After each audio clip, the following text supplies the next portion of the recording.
ఏమంటే దానియేలు గ్రంథం 10వ అధ్యాయం 11వ వచనంలో, దానియేలు నీవు నాకు బహు ప్రియుడు అయ్యా, నువ్వు నా ప్రాణేశ్వరుడు, నువ్వు అంటే నాకు చాలా ఇష్టం. అందుకే ప్రపంచంలో ఎవడికి తెలియని విషయాలు, ఎవడికో వచ్చిన కలభావాన్ని కూడా నీకు చెప్పాను.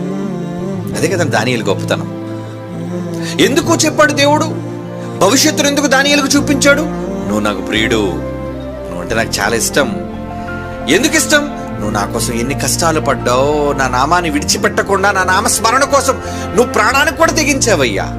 నిన్ను ఖైదీగా తీసుకెళ్ళిపోయినా, నువ్వు ఖైదులో ఉన్నా, నువ్వు బానిసగా నువ్వు బ్రతుకుతున్నా, నా నామస్మరణను విడిచిపెట్టలేదు. రోజుకి ప్రార్థన చేసేటండి యెరూషలేము వైపు తలుపులిప్పి. అవునా? రోజుకి ప్రార్థన చేసేవాడా? మీరు ఎంతమంది ప్రార్థన చేస్తున్నారు? దేవుని తట్టు తిరిగి ఏదో అలవాటుగా ప్రార్థన